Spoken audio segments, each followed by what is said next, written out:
bienvenue dans les 5 minutes essentielles. Je m'appelle Benjamin Lamotte et aujourd'hui nous allons traiter le sujet « Comprenons la logique divine ». Dans nos vies, nous pouvons être accablés de problèmes et peut-être qu'en ce moment même vous êtes remplis d'inquiétudes. Jésus nous a prévenus qu'en tant que chrétiens, nous aurions des tribulations dans ce monde. Mais parfois on peut se demander quand même quelle est la différence entre le chrétien et le non-chrétien. Dans la Bible, certains hommes ont même jalousé les non-chrétiens. Nous sommes sauvés par Jésus, nous espérons la vie éternelle, oui, mais n'y a-t-il pas plus que cela sur cette terre ? Les promesses de la Bible que nous lisons ne peuvent-elles pas se réaliser dans ma vie ? Ce sont autant de questions que nous pouvons nous poser. Et c'est là que nous avons besoin de comprendre quelle est la logique divine. Dieu n'a pas le même fonctionnement que nous, et ses pensées sont élevées au-dessus de nos pensées, nous dit le prophète Ésaïe, tout comme les cieux sont élevés au-dessus de nous. Au lieu de faire rentrer Dieu dans notre vision humaine, et avouons-le assez étriqué, ayons l'humilité de comprendre quelle est sa logique quant à la bénédiction qu'il veut nous accorder et que nous pouvons lire tout au long de la Bible. Il y a des principes qui reviennent et qui sont d'une importance capitale pour nous amener de la théorie à la pratique. Commençons donc avec le psaume 37, verset 4, que nous connaissons bien. « Fais de l'Éternel tes délices, et il te donnera ce que ton cœur désire. » Nous pouvons proclamer cette promesse autant de fois, mais ne pas la vivre. Mais plus que de lire la Bible rapidement, prenons le temps de la méditer, c'est-à-dire s'arrêter sur les versets, réfléchir à ce que ces versets nous disent dans le contexte d'écriture, mais aussi ce qu'ils peuvent nous transmettre pour nous aujourd'hui. Le Saint-Esprit a besoin que l'on prenne du temps pour nous révéler les secrets de la parole de Dieu. Alors il y a un ordre dans les actions avec Dieu. Premièrement, fais de l'Éternel ta priorité, tes délices, ton plaisir quotidien. Et 2, il te donnera ce que ton cœur désire.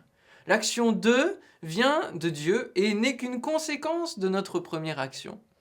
Est-ce que vous commencez à comprendre la logique divine ? Prenons un autre exemple avec un verset où c'est Jésus qui nous apprend dans le sermon sur la montagne la logique du Père. Dans Matthieu 6, verset 33, « Cherchez premièrement le royaume et la justice de Dieu, et toutes ces choses vous seront données par-dessus. » Bien souvent, nous recherchons en premier toutes ces choses, le vêtement, la nourriture, les besoins de l'être humain, d'une manière générale. Mais cela ne vient qu'en deuxième, après avoir cherché le royaume et la justice de Dieu dans notre vie. Et c'est encore une conséquence naturelle de la première action. C'est pour cela que Jésus nous dit de ne pas nous inquiéter. Jésus nous montre par son exemple tout entier qu'il faut nous occuper en premier lieu des affaires de notre Père céleste. Et alors notre Père prendra soin de nos affaires. Ce n'est pas l'évangile de la prospérité, mais l'évangile de la réciprocité. Dieu vous aime comme un père qui vous veut du bien. Alors, comme des fils et des filles, cherchons à lui être agréables. Bâtissons une véritable relation de proximité. Obéissons tout simplement à ce qu'il nous demande. Et alors, nous allons voir beaucoup de choses. Et vous allez voir des choses se débloquer dans votre vie. Vous n'êtes peut-être pas encore sûr de cette vérité. Alors, voyons l'exemple du Notre Père qui est structuré sur cette logique. Ce sont d'abord 3 demandes qui concernent Dieu. Que ton nom soit sanctifié, que ton règne vienne, que ta volonté soit faite. Et ensuite, ce sont 3 demandes qui nous concernent. Il y a un ordre.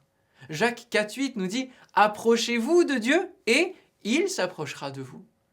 Ce n'est qu'avec votre volonté que Dieu pourra agir dans votre vie et appliquer sa logique. Remettez-lui dès maintenant le volant de votre vie, afin que vous soyez toujours sur le bon chemin, celui qu'il a tracé d'avance pour vous. Commencez votre journée par la prière. Soumettez-lui tous vos projets de vie. Acceptez d'être le dernier pour laisser la place à Jésus en premier. Alors vous serez premier avec lui. Que Dieu vous bénisse. Et nous verrons ensuite dans une autre vidéo le modèle du Notre Père, cette structure, plus en détail.